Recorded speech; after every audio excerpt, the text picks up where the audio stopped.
Patriots, and welcome back to the Fart Bomb. Starring your host, Firecracker. Okay, so I watched the newest season of The Boys. If you can't tell, I thought it'd be really funny if I was parodying Firecracker with her fucking awful, god-awful show that she has, the Truthbomb. I hope you appreciate the setup. And I wanted to use it to talk about my thoughts on the show, which I am capable of thinking, believe it or not. And before I get any people being like, why are you cosplaying her? She's a piece of shit. Yes, unfortunately, every single fucking character on this show is a piece of shit. That's like the point. Like, they're pieces of shit so you can like criticize the people that are like that in real life. It's like, it's supposed to be clear. That's like the whole point, is like, I just need us to start thinking critically. And if you like Firecracker and her character unironically and you're like, oh damn, maybe she's right, I need you to expeditiously get the fuck away from me. Thank you. And for the record, I have also cosplayed Homelander, who in my opinion is worse. As of right now, at least. I'm doing this ironically. It's supposed to be like a whole gag. I hope you get it. If not, I can't help you. Anyways, moving on. So, my thoughts on the show. Number one, most importantly, the new Black Noir is so fucking funny. I laughed basically everything he said, I was laughing. I just thought it was great. Yo, what the fuck? That was so fucked up, you guys. I'm a simple woman. Number two, I'm really excited to see more of Sage and what she ends up doing. I think it's fantastic that a black woman is the smartest person in the world. I think it's great that Homelander is using her as an advisor. I like that she's vocally critical of the racism that is perpetuated by Vought and literally everything else. I think that's fantastic. I think the actual plot of what's going on in the show is too realistic. Like, it's not even a metaphor. It's like not even... It's literally just real. Specifically with the fight amongst protesters and like the intention of riling them up to kind of justify your cause and to give you more leverage to use force against the others. And the 3 protest murders being pinned on 2 black men, innocent black men, was just fucking ouch. With that said, I love the fact that A-Train was the one to provide the evidence to exonerate them to Starlight and Huey. I thought that was great. I'm really interested to see more of A-Train and what he's got going on. I'm happy to see him doing a little Benedict Arnold type beat and facing the music that he really fucking sucks and maybe he doesn't want to suck anymore. In other news, Homelander is a giant baby, like we knew, and Zoe, oh my god, fucking jump scared the shit out of me. Now, let's talk about the character that I'm cosplaying. Firecracker is so funny in the saddest, most awful way. She's fucking awful, no doubt about it. If you have doubts about it, please don't talk to me ever again. Everything she says is total bullshit, and she knows it. But I think it's just so accurate of a parody of the alt-right female creators that we see on the rise today. In case it's not abundantly clear from my page, I am as a liberal gets, okay? I share 0 beliefs in common with this character. Fucking 0. But I think that the way that she was written and the kind of story that she has is just really sad and accurate. The fact that we learned that she has a deep-rooted hatred for Starlight, who, what the fuck? That is so mean what she did to Firecracker.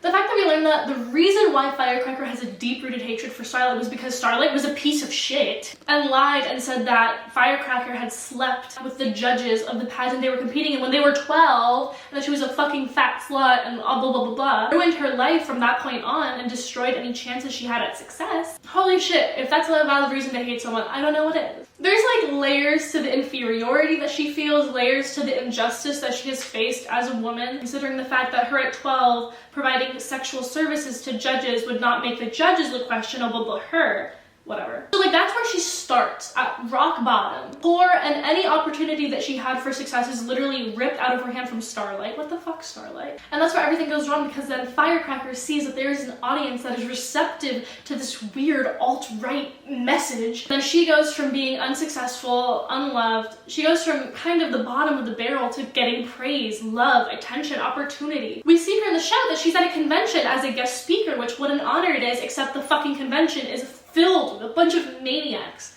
Tinfoil hat conspiracy theorists, however, they're the audience that she has now. And I really like the interaction that we see between Sage and Firecracker when Sage is like, what is this that you're selling?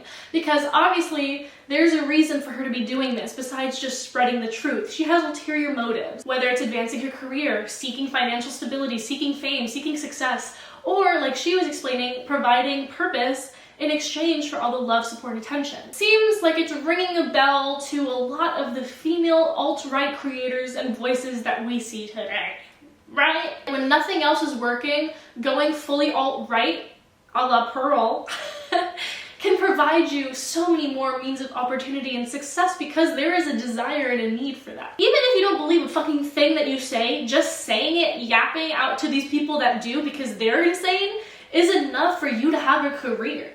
And then we're introduced to this character named Splinter, who's like the closest guy friend character to her, and he's obsessed with her and in love with her, and fucking the whole sauna scene happens. Oh my god, disturbing as fuck.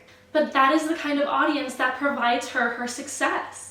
I know, hot talking with the kettle, right? I also really thought that it was great that Splinter's power was to duplicate himself, because in essence, when you see like the mass following that a lot of these alt-right female creators can build, it technically does feel like just clones talking to themselves and like kind of echo chambering. I thought that was really fun and great. With that said, as much as you can sympathize and empathize with like her struggles or whatever, the fact is the cause that she's promoting and the cause that she's telling her followers and the message that she's feeding them is inherently violent and harmful, and is creating a lot of real world issues where we literally watch one of her followers go try to shoot up a fucking center. Again, isn't it a little too real? Is it a little too accurate? It's just very easy to say, oh, you're just talking, you don't believe this thing, you're giving your followers this sentiment so they have something to believe in, something to make them feel better about themselves, a purpose, if you will, except they go so far down the rabbit hole, they lose their fucking minds, they completely lose the plot. Now they're just a danger to everyone. It's kind of like the world that the boys inhabit. Everyone is losing their fucking shit, which is not unlike what we can observe in our day-to-day life today. And then all that sad irony for her to shame Starlight for getting sexually assaulted upon her induction to the Seven, and then to turn around and then go to Homeland and be like, I'll do anything. Girl, what the hell? I enjoy her character, not because I agree with her, but because she's a visual representation of fully performative activism. You don't believe what you're saying, you're just doing it because you know it riles people up, because you know it's going to advance your career, and it quite literally has. She literally went from zero, nothing, to propelling her career to such ungodly standards. Now she's one of the big dogs. I think it's really interesting too that we see the footage that she posts online, and then we see the footage of her like off record talking and interacting with characters, and kind of like that more vulnerable side that doesn't necessarily align with this Firecracker character.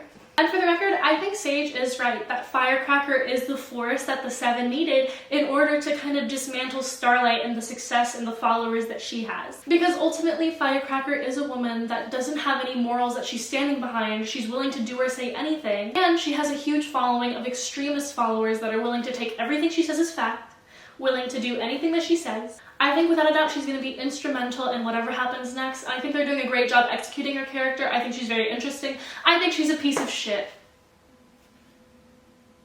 Anyways, that's my take. I would love to hear anybody's thoughts. If you want to share it, leave it in the comments.